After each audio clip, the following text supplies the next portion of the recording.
going. Yeah. Okay.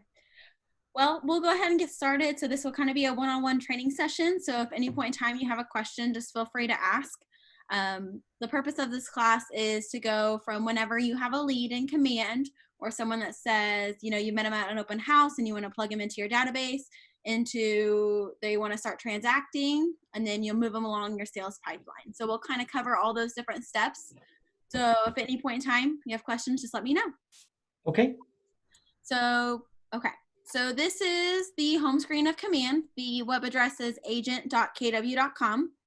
It will take you to your home screen here where you can plug in your Keller Williams username and password.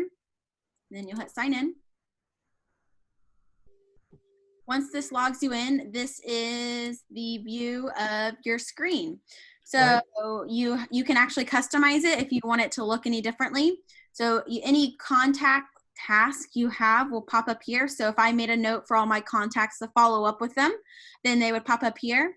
And during the transaction process, if they're buying or selling and you create opportunity task, that's where these will pop up here to remind you if there's an inspection report or add them to a flex search or whatever it may be. So you can toggle back and forth. So one of the big things agents forget is that you can toggle. So it automatically defaults to the contact task. So if you put an opportunity task, it won't pop up unless you toggle on it. So you may miss some opportunity task if you're not aware from that. So over on the left-hand side, we're going to go to the contacts, the two people. And then here are all of the contacts for myself in command. Now, the easiest way to add a single contact is to click this add contact button over on the top right hand side, and the only information you're needing is their name. So if for some reason you didn't catch their email or phone number but you wanted to at least plug them in and start creating a task or marking things up or adding them to smart plans, this is the way you could do it. So I'm going to go ahead and I'll just I'm trying to think, just type in a name, add them as a contact, and then I'll create. And then a contact's created. So now whenever I search Travis in my database, he's right here. So you can see my health score is at 20% because I don't have a phone number or email address or address or any of those things assigned to him. Right. Now over on my right, let me go back to, I created a test contact so I could show a little bit more. There we go. So I created this test contact just for fun. So as I get more information about this contact, I can click the pencil, and then I can add an email address or a phone number. So let me go ahead and put a phone number in for them. If I wanted to add a tag, so if this person was going to be a buyer, I could add the buyer tag to them. If there was a tag I wanted to create, like if I met them at an open house, I could just type it in, and then I've already created one and color coded it. So it depends however detailed you would like to be. Then I'll save. So whenever this person says, hey, I'm ready to buy or sell, then I will click this opportunities tab over here on the right-hand side, and I can click create opportunity. Now I created a fake opportunity for this test person, and this is what it looks like. So whenever I'm creating an opportunity, I just have to say if it's a buyer or seller. So actually we'll walk through that really quick.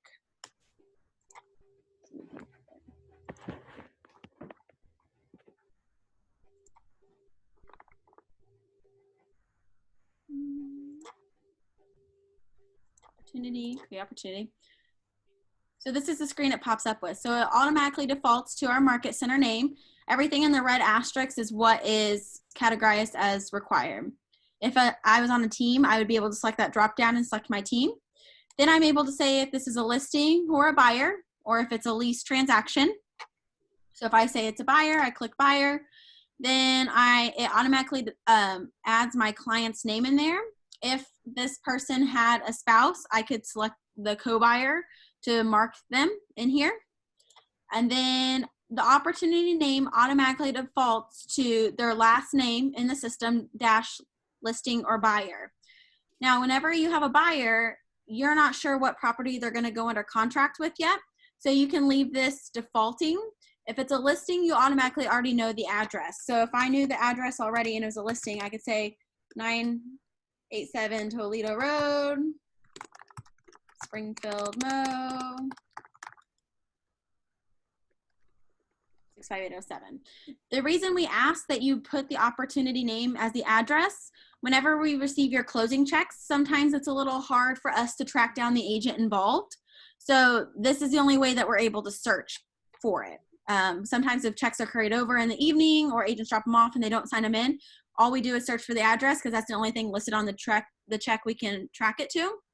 And that's how, so naming it this way we can see. If you want to add any custom tags, you can. Again, if they're maybe from your sphere or open house, you can add custom tags that way. And a lot of this information you're not going to know right away, because the moment someone says, hey, I'm looking to buy or sell, whether it be 12 months from now or 3 to 6 months, you should go ahead and already create an opportunity for them as a reminder that you need to follow up with them to stay top of mind for whenever they are ready to transact. If I knew what their budget was that they were pre-approved for, I could go ahead and put that in. So if they said I was already approved for $150,000 and my commission rate's gonna be 3%, then I can select what phase of the opportunity I want to put them in. So on the opportunity pipeline, there's 5 different phases. The only reason you get 3 phases listed right here is they want to start training you to put these people in early, so it helps track your numbers for you in a better fashion. So if I wanted to say that they were just looking to buy or sell in the next 6 to 9 months, I would put them in cultivate. If they said, hey, I'm ready to start, looking at homes and I want to buy in the next 3 months, I would put them as an appointment.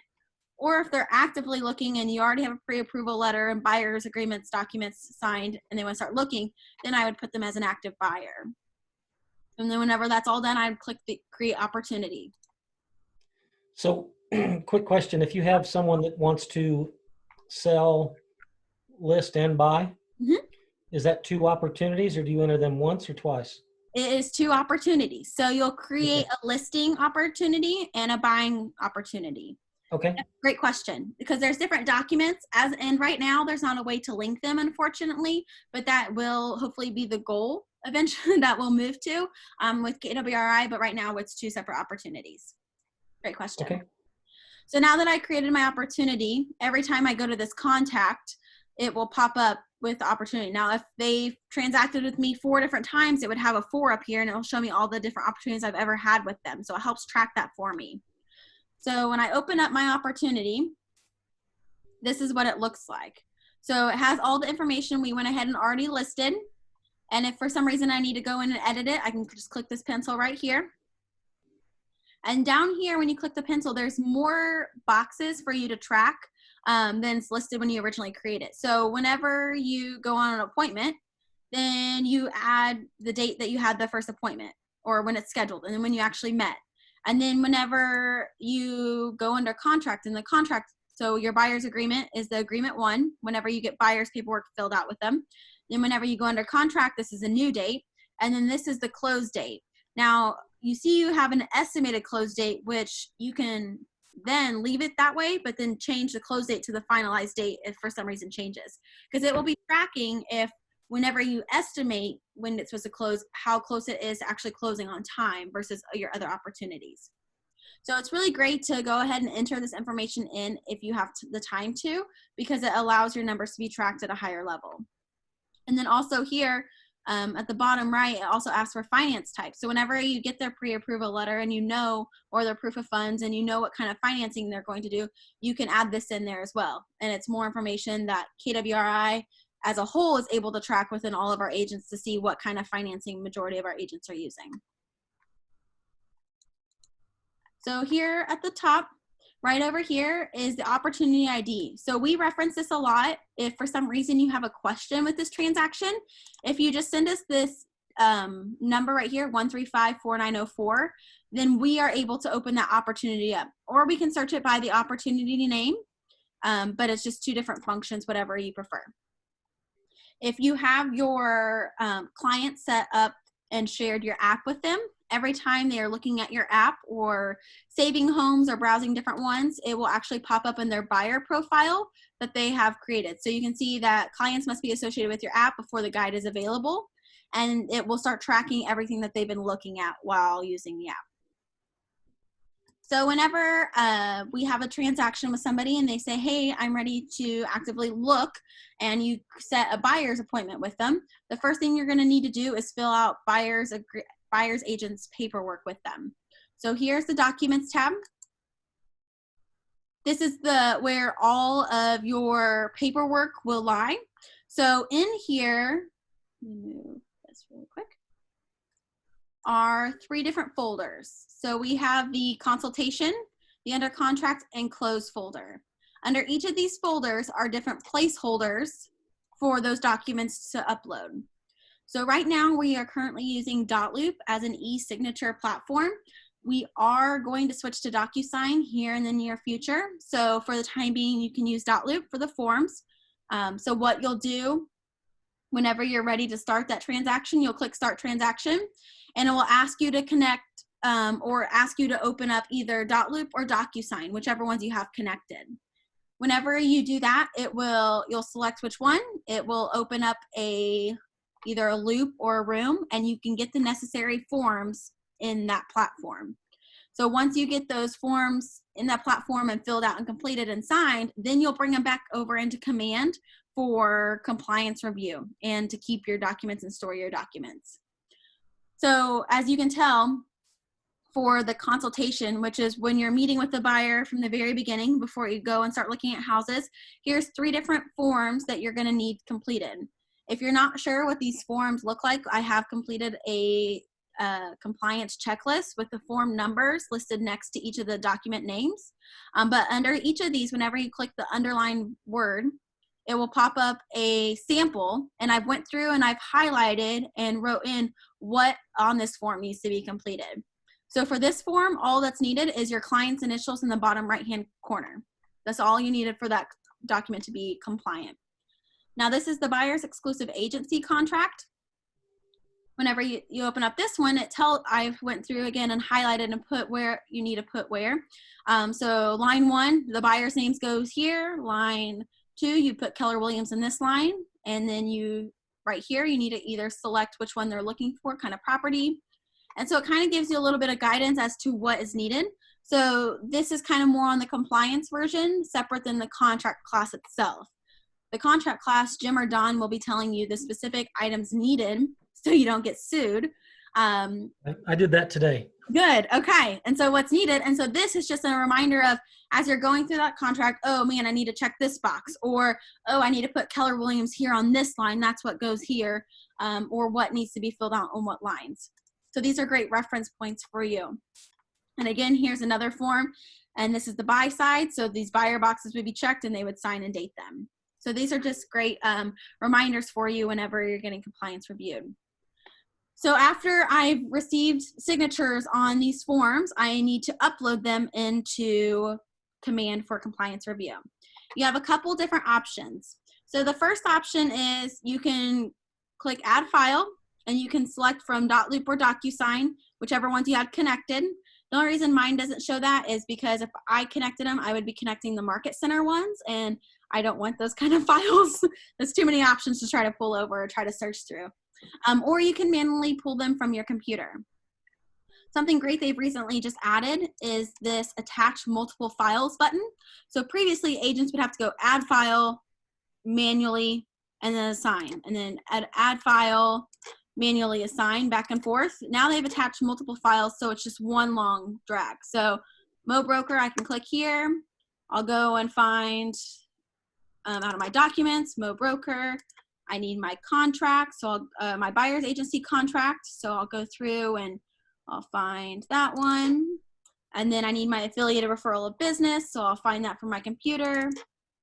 And I've attached all of these. So I can click attach, and all of these are uploaded for me. So it's a lot easier than one or the other. Now, what contract class did you go to? The main real estate contract or the agency contract class? I did the listing contracts last week and buyers today. Perfect. Okay. So whenever you had the contract classes, did you go over, was it this form, the Missouri Association of Realtors? Yes. Okay. Mm-hmm. So we recently have switched over to this form. We have a lot of agents in the outer areas that aren't necessarily. Actually, I think this is the one we used. Perfect. Okay. I So, think you did that today. oh, okay. Awesome. So, some of our agents are not a part of the Greater Springfield Board of Realtors. They're with other boards, but they're with our market center.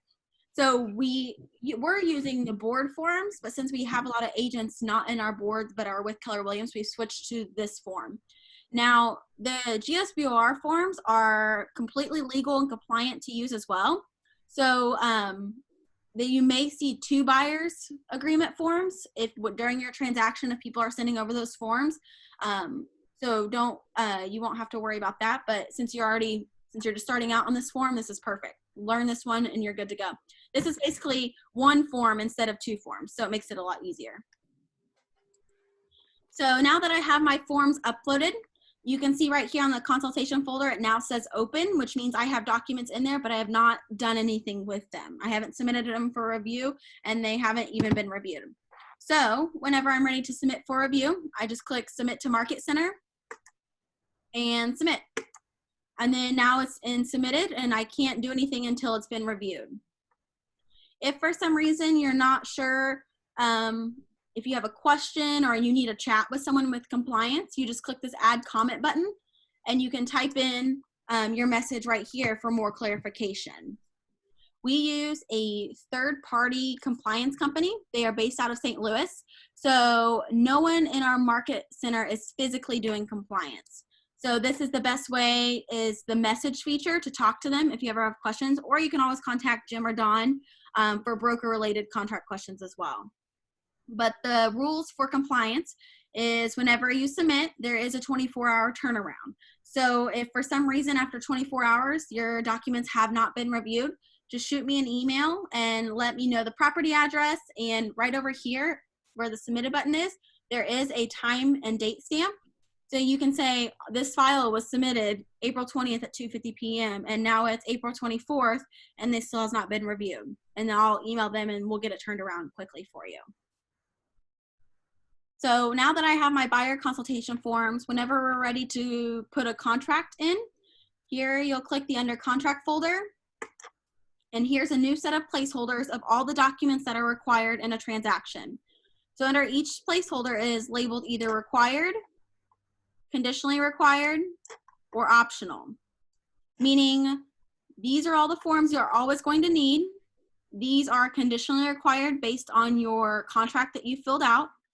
And then some of these are optional. So if you had an extra disclosure outside of your seller's disclosure, such as well disclosure or a pool disclosure and hot tub, then this is where you'd upload those forms. Or if you had any different amendments to the contract, or if you had to pay a referral, those are optional, meaning they're not required in every transaction. So I have, to give an example, I went through and placed some documents in this placeholder and had compliance review them. So a new feature that they've added is a missing. So they can't compliance review this document because there's nothing that's been uploaded, but they're letting you know, hey, this document's missing and it's required. If my document is approved, it has this nice little green approved. If my document is rejected, it means something's wrong with it. And when I take my mouse and put it over this little chat box, it will say, I'm missing the begin date on my data input. So I can go back into my .loop or DocuSign, revise that version of it, and then click replace, and then upload the new version of that input form to submit for review. So let's say on that one, I went through and revised the input form. Here's my new one. I'll hit replace. And now this is replaced, and I can resubmit for the compliance people to review it because I've made those corrections. And then again, here's some approved files. And then down here, this is rejected because I'm missing the date next to the signatures. So if I opened it up, I could see, oh, I'm missing the dates. So I just need to edit those, re-upload. And then down here, my final walkthrough is missing as well. So this kind of shows you some of the different versions you will see from compliance.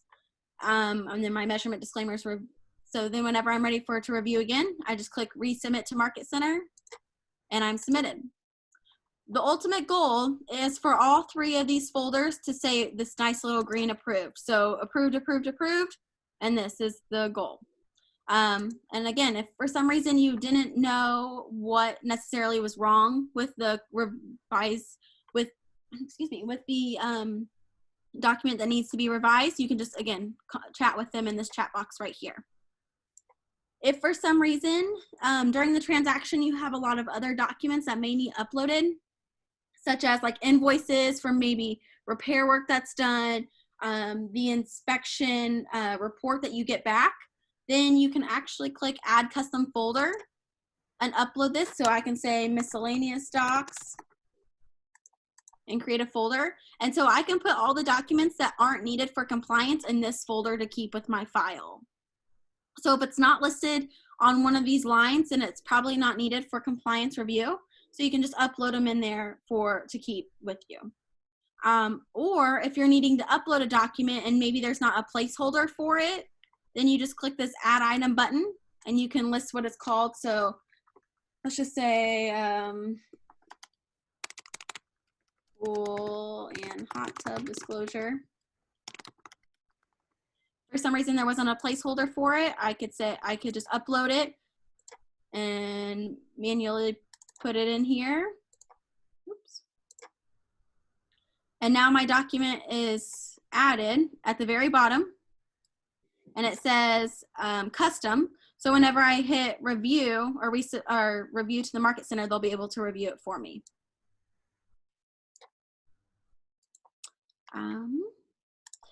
And then there's other times that along with buyers, their first offer they submit is not always accepted. So you may have went through and completed all these forms just to turn around and have to redo them again.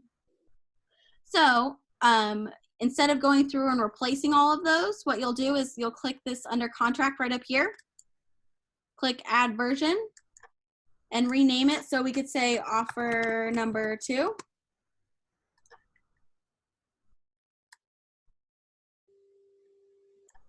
And this right here will upload all new placeholders for you to add new documents. So if for some reason I wanted to go back and see the previous offer we submitted, I could just hit this little toggle arrow, click under contract, and all of those are still here. So I can always go back and look at them, but I need new placeholders for my new offer that I'm working on to get compliance reviewed. And sometimes you're going back to it and you forgot you created another folder and it looks blank right over here. So just always check that, because I've definitely looked at that before and forgot about it.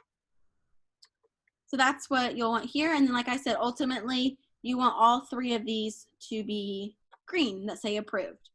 And whenever we go through and on the Market Center side, the closing check and closing documents are normally the last 2 articles of 2 documents that you'll be uploading. And the closing DA is what the Market Center uploads. It's basically a snapshot from your green sheet you submit of saying, this is my commission check. I'm getting paid this much. The agent, the Market Center is getting paid this much. And we upload that in there, and then we'll write on there if we cut you a physical check or if we direct deposit it, and we'll make a little note so you can always look back for your records as well. So that is the Documents tab. Do you have any questions on that? How long does it take me to figure all this out? It's really easy once you've done it a couple of times. So what I would recommend doing is I would create a fake opportunity and just work on uploading documents. So it wouldn't hurt to just run through this yourself. So whenever you create an opportunity to say, okay, which form is the MoBroker form, and then work on uploading them. And if you submit it on accident, just email me and I can go back through and approve it or reject it if you just want to try to do a sample, or I can just push it through so our compliance people actually don't check it. Okay.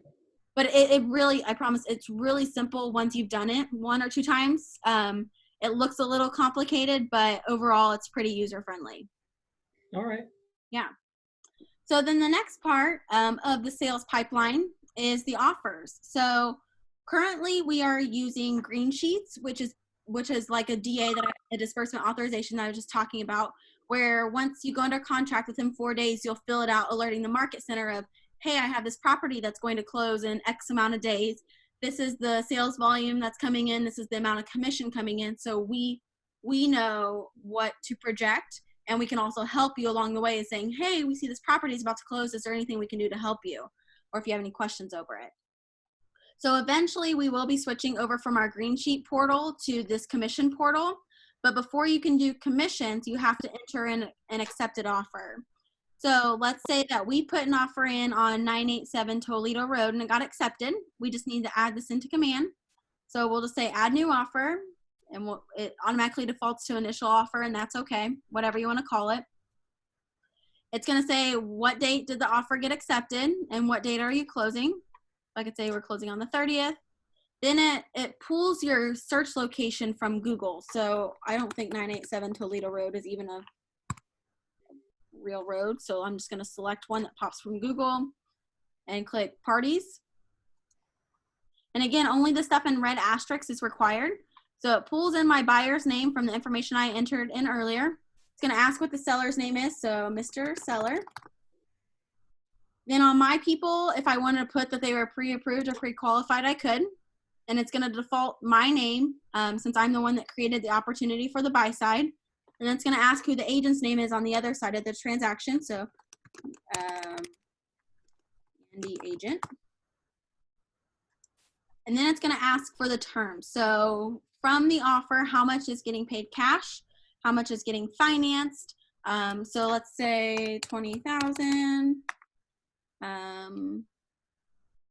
And we'll say 130,000 is getting financed. If we put any earnest money down, we'll fill that out here. But if you didn't, that's okay. Option fee, that's if you charge a transaction fee. That's where you'd list it there. And if you had any seller's concessions, you'd put it there. So if the seller is going to contribute $2,000 to their to the buyer's closing costs, you would put it here. But again, it's not required, and it's maybe not happening in your transaction. It just depends transaction on transaction.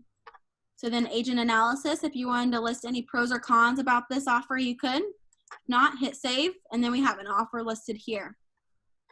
If our offer is accepted and we're officially under contract, we just click accept. And then after I click accept, this commission tab is now black. So anytime you're messing up on the commissions tab, it'll give you this nice little red bar saying, hey, you're doing something wrong. So that's always fun. So it's pulling in the information we listed earlier. So at a sales price of $150,000 at 3% commission, my commission check should be $4,500 gross. If for some reason I had to reduce my commission, I can either type in a new commission percentage there and it'll auto calculate for me, or I can type in a flat fee. So if I said I was going to take a flat $3,000 commission, I could just type that in here and it'll auto calculate either way, whatever way works best. Okay. So since I'm the one that's creating an opportunity, it automatically pulls my name in. If for some reason I was paying out a commission to someone else in the market center, I could put $3,000 and I was going to pay $1,500 to some other agent. Whenever I put in the $3,000, it automatically tells me that the total commission is not being paid out. So when I scroll down, there is a button that says add agent, and I can search for any agent in the market center and add them to a green sheet. So if I was going to pay Jim Bolin $1,500, I would just click add Jim Bolin, and now Jim Bolin's popped up and I can give him the remainder of the $1,500. So what's really cool about this is previously, due to our cap model, you never really knew where you were at in real time to capping, and this will update in real time as we close those transactions out. So as you can see, I haven't paid in anything to my cap. So out of my $3,000 gross commission, I'm going to pay 6% of that commission into the royalty, and then 30% of that into the company dollar.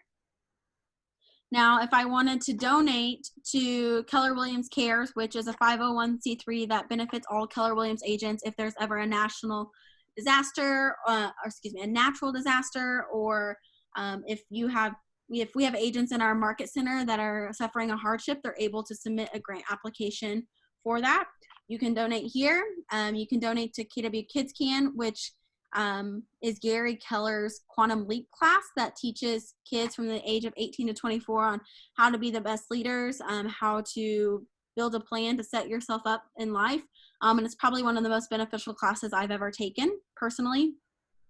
And then we have Bold Scholarship, which is the Keller Williams International Bold, which is a training program. It's the only training program within that we offer that you have to pay for out of the Market Center. And then we actually have a trainer that comes down and teaches in an in-session class 1 day a week for 8 weeks.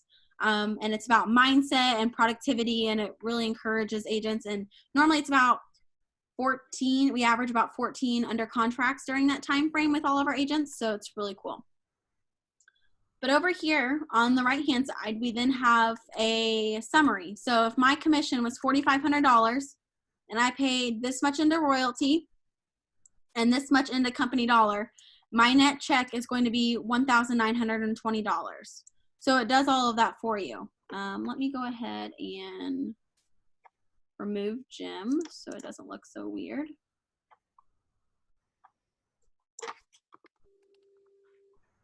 So this is a nice little snapshot of how much money you could be expecting to make after you pay into company dollar and royalty and things like that. So this will be your net check right here, and this is how much you pay into the office. If on this transaction, whenever you click add item, there's all these different options right here. If you charge a transaction fee, which is common in our market, you would just click the bonus button and you would add in how much you charge a transaction fee. Normally you'll see a lot of teams charge this transaction fee, and the way they justify charging the transaction fee is they're paying somebody to do their paperwork, contract to close, and so this fee offsets what they have to pay for that. But that doesn't necessarily mean you have to have those reasons to charge a transaction fee. And then if I was charging a transaction fee, I would type it in right there. And I would not click the split with Market Center button because the Market Center does not take a split of that. Only the 6% royalty comes out of that fee. So that's an option for everyone. We do not handle seller's concessions. We do not handle inside referrals. Deduction would be if you wanted to pay a portion out of this commission check to maybe your office bill coming up. You could put Keller Williams office bill and then pay to Keller Williams. You would put our address and then the phone number 417-883-4900 and click add, and then it would pay. They would pay, we would take it out of your next closing check and you would put the amount you wanted to pay, so maybe $50. If you had to pay an outside referral, you would scroll down and click outside referral. And then here you would enter in the referral information. So if I received a referral from someone on the coast that they had a client moving to Springfield and I was able to assist them, and I had to pay a 25% referral fee, I would type in 25. It would calculate that for me. Then I would say if this is a social security number or a tax ID number. Normally it's going to be a tax ID number because we have to pay the brokerage and that brokerage pays the agent. Then if I had an outside referral, I would request from that agent to send me a copy of their brokerage W-9, which would have all of this information already listed for me to plug in. And then that's when I would add it to my transaction. So over here, again, it's my wrap up of how much I will get paid. Is that clear as mud? Yes. Yeah. Okay. Yeah. And again, it's a lot to go through, but during your first transaction, you know, we're always here to help. So if you ever have any questions, let me know. Now we're going to go back to our overall opportunity homepage. So over on the left-hand side, the hand's holding. And so this is your sales pipeline for you to project what kind of income you should be expecting in the next 30 days or 60 or 90 based on your activities. So I have a lot of dummy opportunities created, so don't think that this is my actual GCI. Don't let it fool you. But so here's the listing pipeline. So whenever you're creating those contacts, you had the option of putting it in the cultivate phase, appointment phase, or active phase. Same way with your buyers, cultivate, appointment, active. So if you're adding people into your cultivate phase, this should be a good call list for you every day of saying, okay, who do I need to check in with today to see where they're at? How can we advance them along the sales pipeline? How can we convert them to move over? So then you have your appointments, active, under contract, close. Now over here on the right-hand side, you see your gross commission income. That's what GCI means. So my potential income, if I closed every opportunity that I have in the sales pipeline, my potential gross commission income would be $39,450. My probable income is $33,255 because majority of my opportunities under the listing pipeline are under contract. If all of these opportunities were more in the cultivate phase, my probability income would be a lot lower because the probability of advancing from appointment to active under contract to close is a lot less than if it was already under contract and about to close. Same way with my buyers. If all of my opportunities close, this is what my GCI would be. My probable income is a lot lower, as you can tell, because majority are in cultivate, appointment, or active and not under contract. So this is a great way to gauge, and it's a good visual tool to see, okay, how can I advance them along the way? Now, whenever I'm able to click on one of these, it will show all of my opportunities. So if my active listing is going, or my appointment listing is going active, I just take this tile and drag and drop and put it over the active or under contract, and I'm able to move it over. So if this appointment from my listing, they now want to go active, I just drag and drop, put it over active, and then there it's listed here.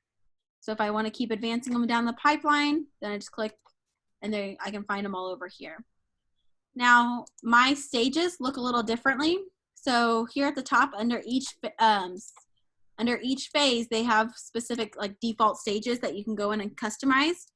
If you like all these stages they created, great.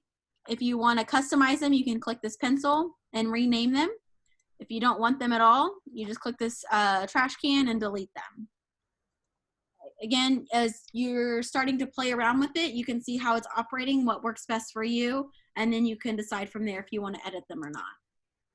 And again, that's under the Edit Stages button.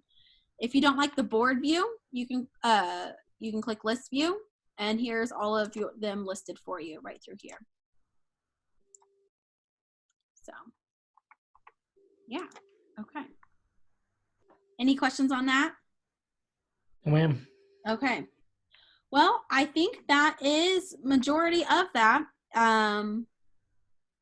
So, and we covered how to add a contact, how to create an opportunity, how to upload documents in for compliance review and see what is needed to make those corrections. We covered commissions tab, which is letting the market center know that you're about to have a closing and what your commission amount's going to be, and it lets you know what your net check is going to be. And I just want to have a disclaimer, your net check that we cut to you is still not taking out taxes. So whenever you receive your commission check from us, you do want to set a portion of that aside for taxes whenever you pay in at the end of the year, and you can talk with your CPA to see what your tax percentage is. It varies. I've seen anybody from 15 to 30%. So you'll need a good CPA to let you know. And then we covered the opportunity sales pipeline and what that means, and it's a great visual tool for you whenever you're looking at what you have coming up. So how long has Keller Williams been using Command? Keller Williams, so Command has been out for about a year now, but not with the functionality you see today. So Command's changing daily. They're adding new things to the system all the time. We went 100%. We went really fast into Command back in September when we started doing compliance out of there. So we used to do it out of Dotloop, which is our e-signature and forms platform. And we did compliance out of there. So a lot of our agents operated out of there. But when we switched to Command and we did all of our compliance there, it's really made our agents get into this platform and use it at a higher level, because you do have to have a contact in there before you can create an opportunity and things like that. And then once we transition into commissions into Command, it will be one bigger step into Command as well. As I was putting in contacts, I look at the database thing and it shows that it's about 50% for the market center. I thought it would be higher than that. Yeah, and so I would say as of maybe 2 months ago, a lot of our agents were using other CRM tools as well, especially a lot of our teams, because for an individual agent, it's up and rocking. For teams, it's about 90% there. There's just some things that you find on other CRM platforms that Command doesn't have yet. And there could be reasons Command's not going to have it, but with this whole shift and especially COVID-19 happening, a lot of our agents are canceling those subscriptions and trying to use Command as much as possible because it is a free service to all of our agents, because you pay your $25 a month for Keller Williams technology, and this is included in that. So Okay. as we go through this COVID, and stay-at-home order, we have seen our contacts increase because agents are using it at a higher level, and they're able to start implementing a lot more because some of their business has slowed down because it's not the normal get up and go, Right. but yeah, busyness. Okay. No, that's good. This puts a good piece together that lets me see where it all works. So yeah, and the biggest thing is, add all your contacts in just like you're doing, and then create test opportunities. You can create as many as you want and then just archive them, which makes them disappear. So you can kind of get the flow down a little bit better, using contracts that you, maybe a scenario that you've created. So could help. Right. So my goal is to figure all this stuff out so that I don't screw it up really bad the first time. So I want to be ready when I do and that. even if you do, that's okay, because that's what we're here to help you. I mean, we have agents that have been with us for years and they're still struggling, and that's okay. So we're here to support you, and if you ever need anything, feel free to email or call myself or anyone else on our executive team, and we'll help you. Perfect. I appreciate it. Awesome. Well, thanks for joining me today. I appreciate it. Thanks. Have a good day. You too. Bye. Bye.